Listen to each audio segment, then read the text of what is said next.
Dengarkan baik-baik, dengarkan baik-baik. Allah Subhanahu wa taala berfirman, "Wa ma asabakum min musibatin fabima kasabat aydikum wa ya'fu an katsir." Tidaklah satu musibah yang menimpa kalian, kesedihan yang menimpa kalian, kesusahan, kesempitan, kegelisahan, ketakutan, kesakitan, musibah, wabima kasabat aidikum, itu karena ulah tangan kalian sendiri.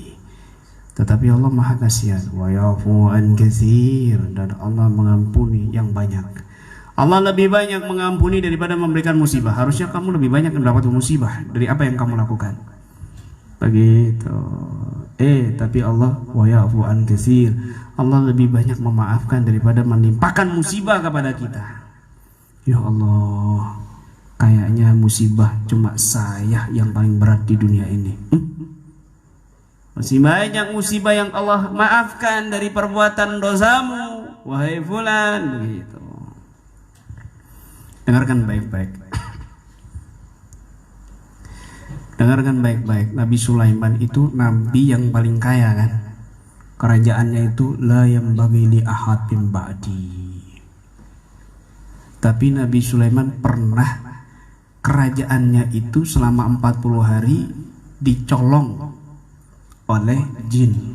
Dengarkan baik-baik. Ini sejarah, ini banyak hikmah di sini. A'udzu billahi minasyaitonir rajim. Wa laqad fatanna Sulaimana wa alqaina ala kursiyi jasadan summa anab. Wa laqad fatanna Sulaiman, dan telah aku uji Sulaiman. Kalau nggak salah ini surat As-Sadd kalau nggak salah. Walaqad fatanna Sulaiman, dan aku uji Sulaiman. Apa ujian Nabi Sulaiman? Dengarkan baik-baik. Wa alqaina, dan aku jadikan ala kursihi, di atas singgasananya kursinya itu jasadan, sesosok jasad. Summa anaba, kemudian kembali. Apa maksudnya? Coba kita buka kitab-kitab tafsir ya. Nanti buka kitab tafsir. Semua kitab tafsir. Ceritanya itu ada dua versi. Ada dua versi. Dengarkan baik-baik. Ketika Nabi Sulaiman diuji oleh Allah Subhanahu wa taala, istrinya kan 100. Nabi Sulaiman istrinya 100. Itu syariatnya Nabi Sulaiman. Kalau syariatnya Nabi Muhammad ya 4 paling banyak. Ya? Kecuali kalau mati, kawin lagi, nggak apa-apa, masih 1000 nggak apa-apa. Ya? 100. Nabi Sulaiman satu malam pernah berkata begini, aku mau mengumpuli istri-istriku malam ini semuanya 100, dan aku berharap dari berkumpul ini lahir semuanya itu para mujahid fisabilillah, penunggang kuda yang mahir. Kata Perdana Menterinya, qul insyaallah, katakan insyaallah. Tapi Nabi Sulaiman langsung pergi, nggak mengatakan insyaallah. Nih karomahnya insyaallah, nih fadilahnya insyaallah. Akhirnya apa? Nabi Sulaiman remek. Akhirnya tidak ada yang melahirkan, tidak ada yang hamil kecuali 1 istri. Tetapi lumpuh separuh badan. Summa alqaina ala kursihi jasadan, sesosok jasad yang lumpuh ditaruh di singgasana Nabi Sulaiman. Sakit parah, lemah, gara-gara menggauli 100 istri, tapi tidak mengucapkan insyaallah. Begitu. Yang jomblo jangan mikir dalam-dalam. Ya? Pokoknya paham aja kamu. Paham nggak? Paham. Ini tafsirnya begitu. Dengarkan baik-baik.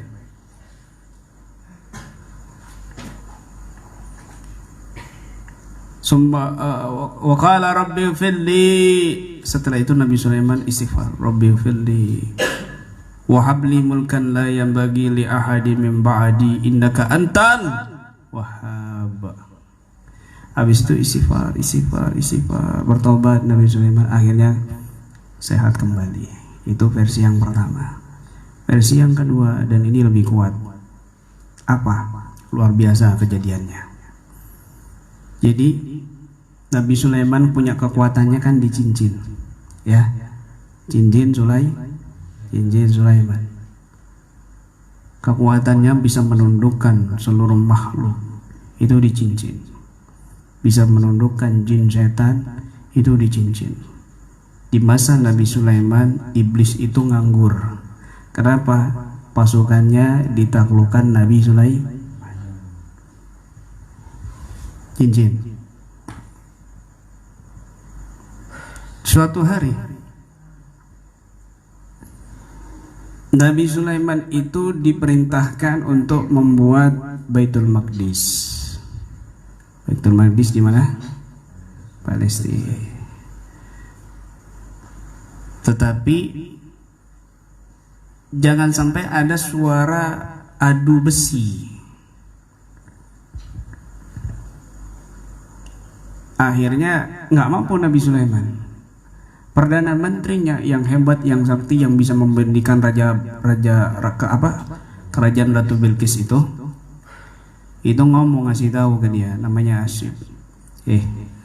Sulaiman, wahai Raja Sulaiman yang mulia, ada satu makhluk yang bisa melakukan itu, tapi di dasar lautan. Namanya Sahar. Jin bernama Sahar. Ada riwayat yang lain mengatakan Urwiyah. Kemudian datang ke sana Nabi Sulaiman pakai cincinnya. Biasanya dia itu datang di situ, ada di dalam lautan itu ada sumber mata air. Nabi Sulaiman kemudian memukul dengan cincinnya. Ketika jin itu datang dipukul, akhirnya tunduk sama Nabi Sulaiman.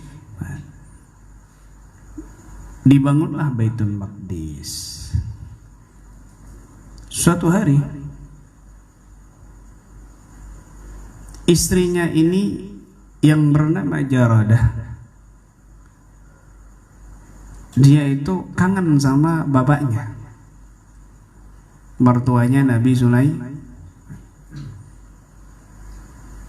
Tolong bikinkan sesuatu yang bisa aku ingat-ingat. Patung orang tuaku, aku kangen sama dia. Akhirnya dibuatkanlah oleh Nabi Sulaiman dengan bantuan jin siapa tadi? Sahar, untuk bikin patung persis. Nggak lama si Jarodah ini ternyata malah menyembah patung bapaknya. Selama itu durhaka kepada Allah, syirik kepada Allah. Apa yang terjadi?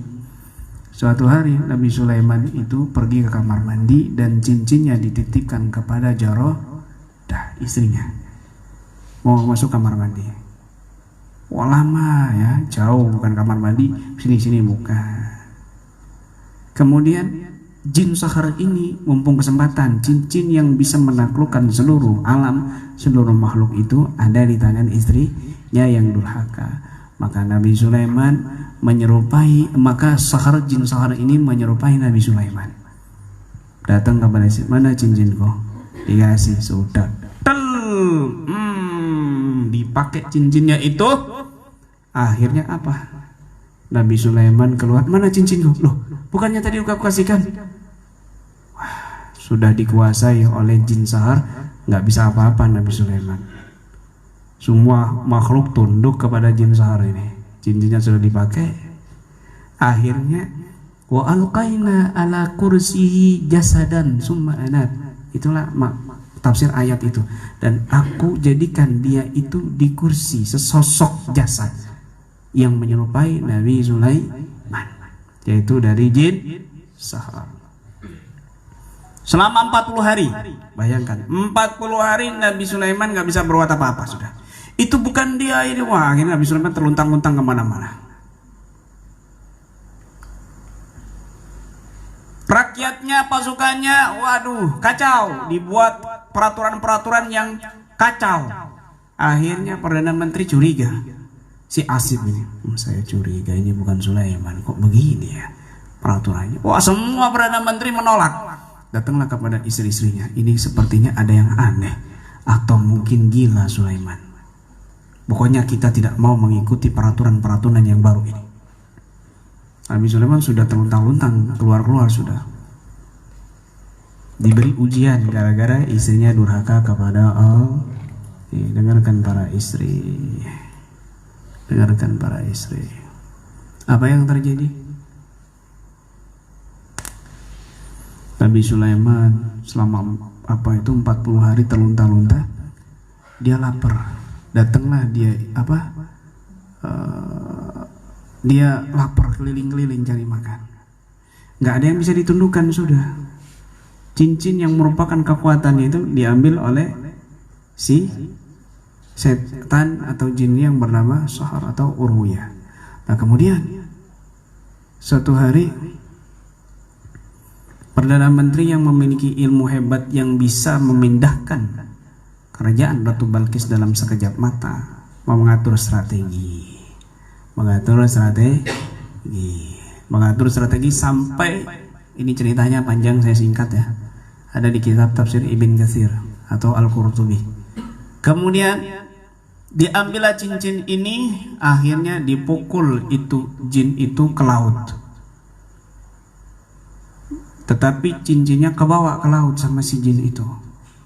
Direbut kembali, jatuh cincin itu kemakan ikan. Dimakan ikan. Tetap Nabi Sulaiman nggak bisa berbuat apa-apa, nggak ada cincin. Kekuatannya ada di situ. Ini tafsir ya, tafsir dengarkan baik-baik. Ada hikmah, ada ribuan hikmah di sini. Kemudian Nabi Sulaiman di sisi yang lain dia sedang mencari makan, dia ke nelayan. Aku minta ikan kalian. Aku ini Sulaiman, dipukul, pok sampai berdarah. Kamu ini ngaku-ngaku Raja Sulaiman. Sampai berdarah. Dengan sabar Nabi Sulaiman membersihkan darahnya itu. Dan satu orang teman dari nelayan itu marahin, kenapa kamu pukul dia? Kasihan dia.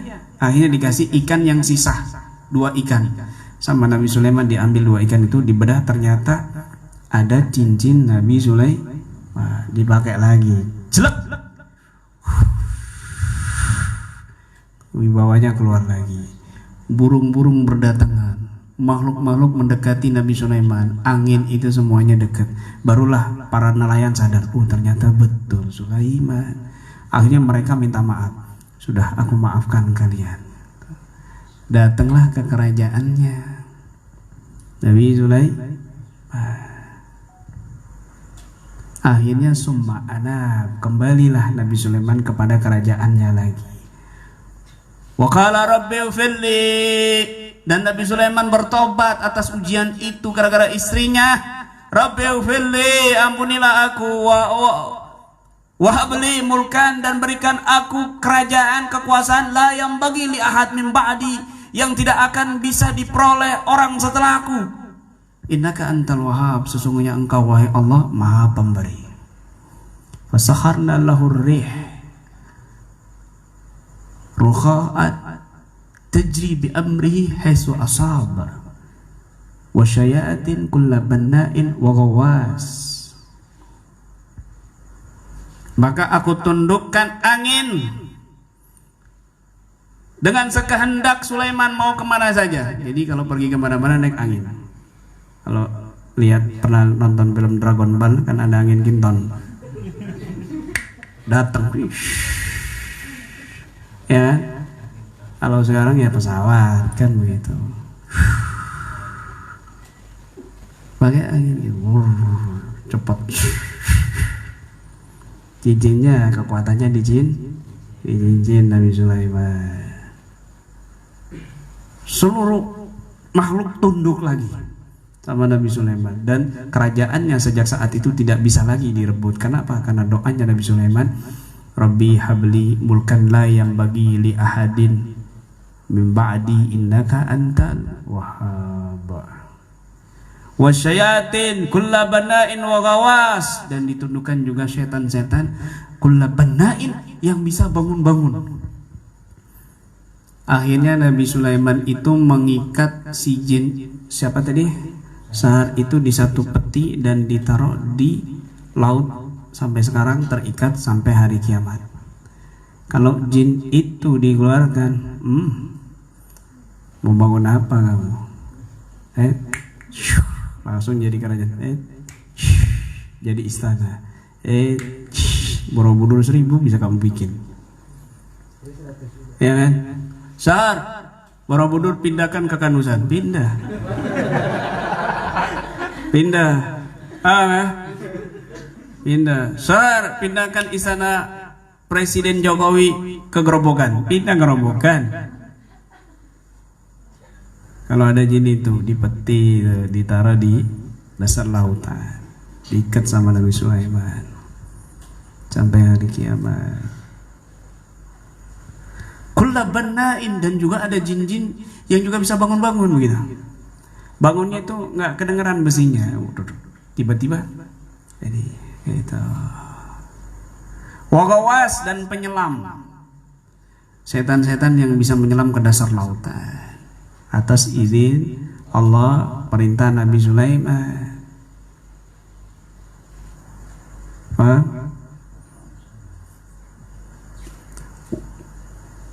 Wa mukarrarina fil asfad, dan sebagiannya itu yang membangkang tidak mau mengikuti perintah Sulaiman itu diikat.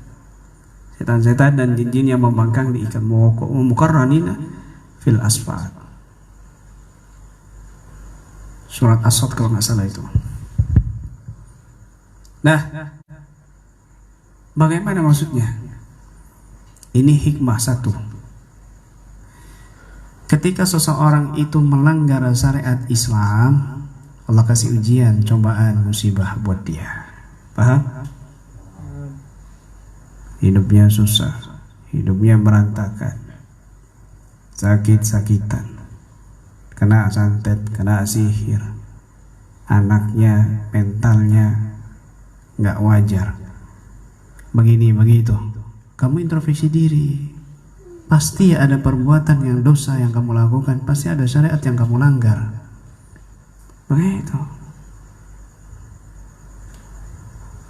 Kenapa kok bisa kena sihir, kena santet? Oh, sama karyawannya kasar, oh sama pembantunya zalim, akhirnya balas dendam membantu karyawannya, kamu disantet, begitu.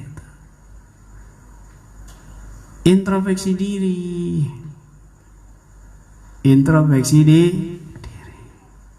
Wa ma asabakum min musibah fa bima kasabat aydikum. Musibah yang ditimpa, tidaklah ada satu musibah yang tertimpamu kecuali itu ulah tangan kamu sendiri. Itu introspeksi diri, ya Allah. Makanya Nabi pernah mengatakan, inna rajul la yuhramu rizqa bidzambin yusibu. Ada orang yang rezekinya sempit, hidupnya susah, karena ada satu dosa yang masih dia lakukan dan belum dia tobati kepada Allah Subhanahu wa ta'ala. Begitu.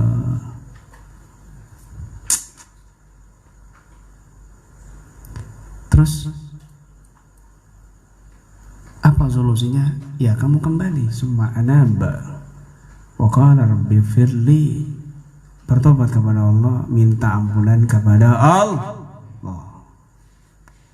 Jalani syariat dengan benar. Bukan cincin Nabi Sulaiman yang sakti, bukan tongkat Nabi Musa yang bisa melumpuhkan, mengalahkan dukun-dukunnya Fir'aun yang hebat-hebat, master-master, kuat-kuat, sakti-sakti, bukan.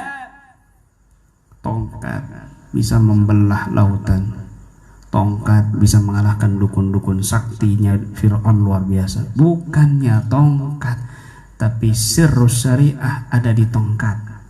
Rahasia syariat ada di tongkat. Rahasia syariat ada di cincinnya Nabi Sulaiman. Ketika kamu menjalani syariat dengan benar, mau itu tongkat, mau itu serban, mau itu tasbihmu, sudah jadi kekuatan dari Allah Subhanahu wa ta'ala. Begitu rahasianya, Panjul.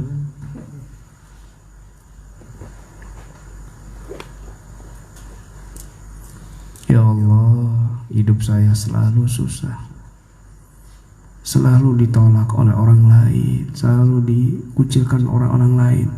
Saya ingin pindah ke planet Pluto, ya Allah.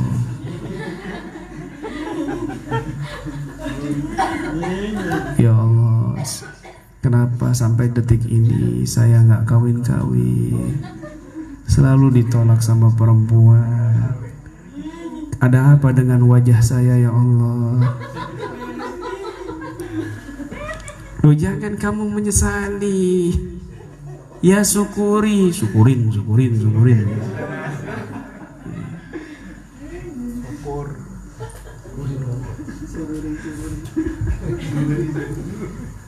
Paham ya? Begitu. Kenapa saya selalu hidup sendiri? Kenapa saya ini selalu sial? Orang-orang membenci di sekitar, semuanya nggak peduli sama saya. Yang peduli saya cuma satu, orang yang udah mati kan.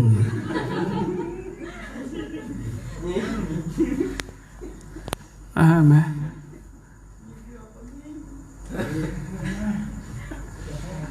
Nggak boleh begitu, banyak mengeluh. Kan Al-Imam Muhammad Al-Bagir sudah nasihat ke kita, kepada anaknya, ya bunaya, iyyaka wal kasal wad dajar. Hei anakku, hati-hati kamu, jangan kamu malas dan banyak mengeluh. Udah malas, curhat tok status di WhatsApp, di Facebook. Ini orang, aduh, nggak beres ini. Malas banyak curhat, mengeluh. Berusaha, ikhtiar. Masa kalah sama tuyul, kerja keras. Masih kecil tapi kerja keras, menghasilkan banyak duit. Ya bukan kamu tiru kerjaannya tuyul, nyolong duit. Bukan, tiru usahanya dia. Bersemangat di dalam mencari wah. Jangan tiru nyolongnya. Tuyul aja, jin kecil-kecil sudah semangat nyari duit. Kan begitu. Masa saya kalah sama tuyul? Jangan malas dan jangan banyak mengeluh. Fa innaka in kasalta lam tuaddi haqqa. Kamu kalau malas tidak bisa menunaikan tugas kamu. Kamu pekerja malas, ya berantakan kerjaannya. Kamu ustadz malas, ya nggak ngajar. Kamu santri malas, ya nggak ngaji, ya nggak sholat, yang nggak belajar.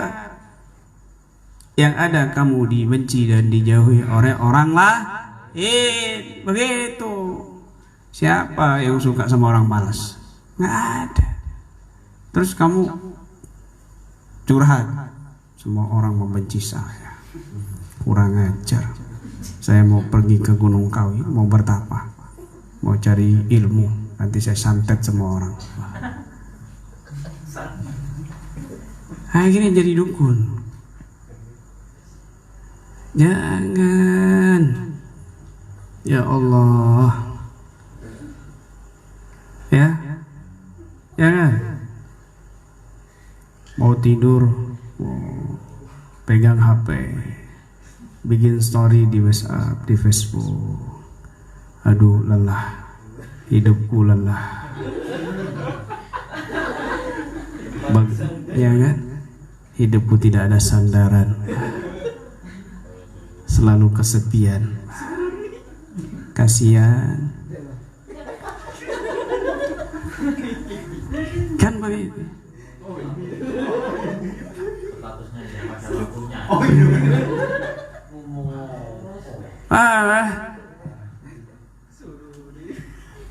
Begitu. Curhat nggak benar. Hidupnya penuh dengan curhat, sampah tok isinya itu. Hidup kamu seperti sampah gitu. Sudah mukanya mirip sampah, curhatnya sampah toh, nggak ada baik-baiknya kamu. Mending mukanya bagus, tampan, mancung, tinggi, gemuk, kurus, jelek, pesek, banyak curhat. Ate lah bate baan.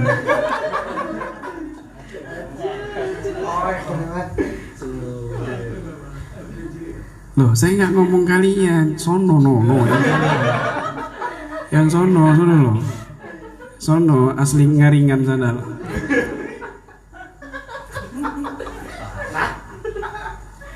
Bukan di sini, di sana, di Ngaringan sana. Ya Allah, ya Allah. Terus bangun tidur, handphone yang dipegang. Duduk, handphone. Curhat lagi. Curhat lagi. Aduh, bangun tidur selalu capek, lelah, dan sendiri. Tidak ada yang menemani. Mati dah mati.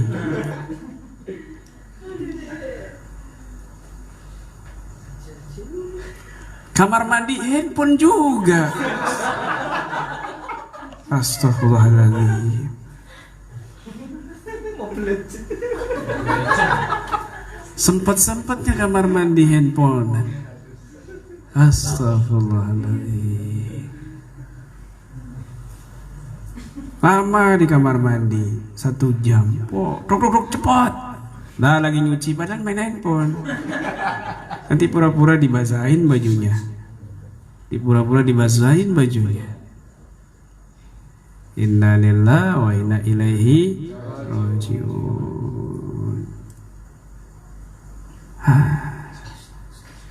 Makan handphone juga. Lagi makan sempat main handphone. Astagfirullah. Nanti pas sakaratul maut kamu nyari handphone. Ya kan? Disuruh syahadat tidak bisa begini-begini. Paham ya? Jangan. Gimana mau baik keadaan kamu kalau begitu terus nggak berubah-ubah? Rubah diri kamu, Allah rubah nanti kehidupan kamu, keadaan kamu begitu. Ya, ya, hati-hati. Wa in dojarta lam tasbir ala haq. Kalau kamu itu banyak mengeluh, kamu nggak sabar atas satu tugas. Gitu. Kalau kamu malas, kamu tidak bisa menunaikan tugas, dan kamu banyak mengeluh, kamu nggak akan sabar atas satu tugas. Tuh banyak mengeluh hidupnya. Aduh, kenapa rambutku ini penuh dengan kutu? Terus malas, nggak dibersihkan, kamu nggak akan sabar. Tuh, kasihan orang-orang yang di sekeliling, mereka juga kena kutu-kutuku.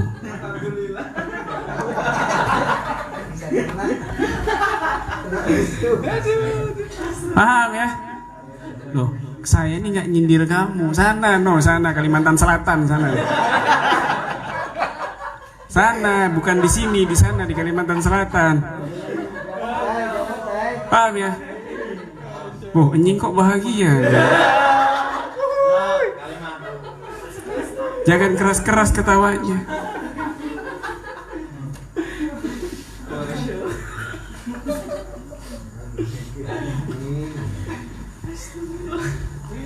Gak bisa kamu sabar. Gak bisa kamu sabar. Paham ya? Banyak mengeluh, malas. Terus pas dinasihatin ngambek, pergi, ngelencer ke Jogja.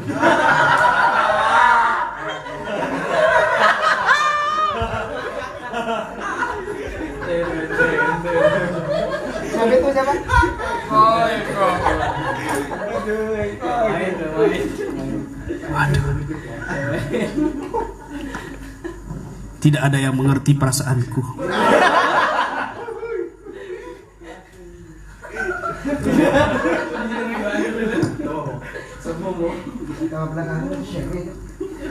Tidak ada yang mengerti perasaanku.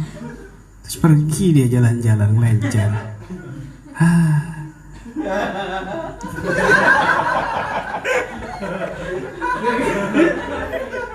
Duitnya habis, balik lagi.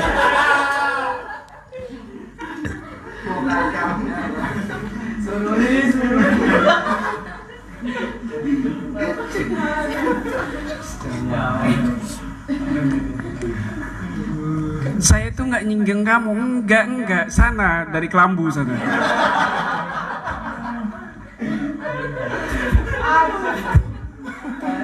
Bukan kalian, bukan. Sana orangnya di Kelambu sana.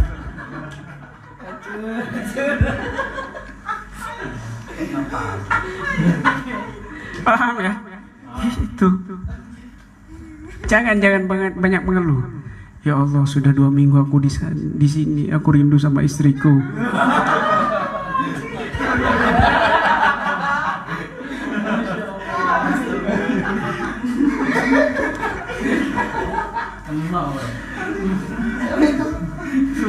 Hatiku gelisah, pikiranku panas.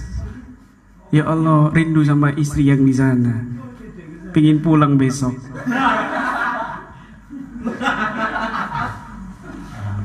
Bukan kamu, enggak, sana orang Bogor.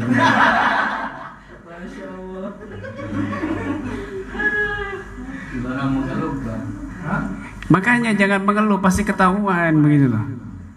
Kalau mengeluh itu pasti ketahuan.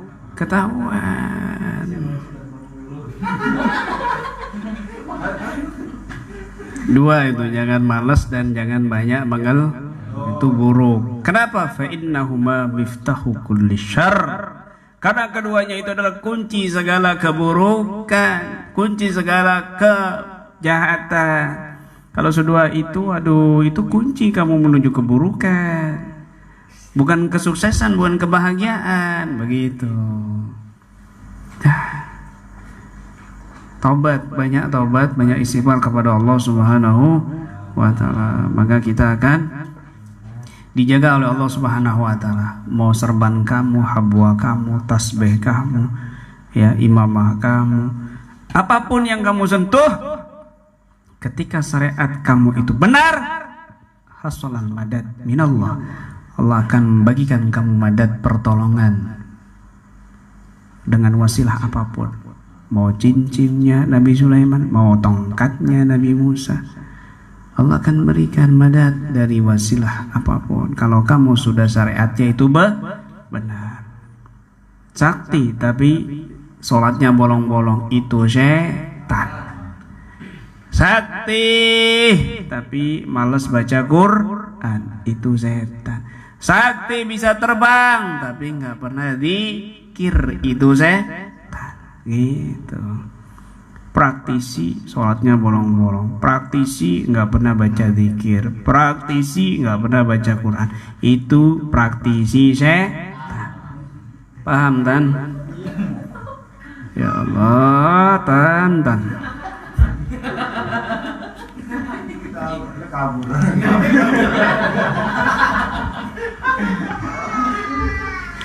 Tan itu bahasa Madura, tretan, saudara, gitu.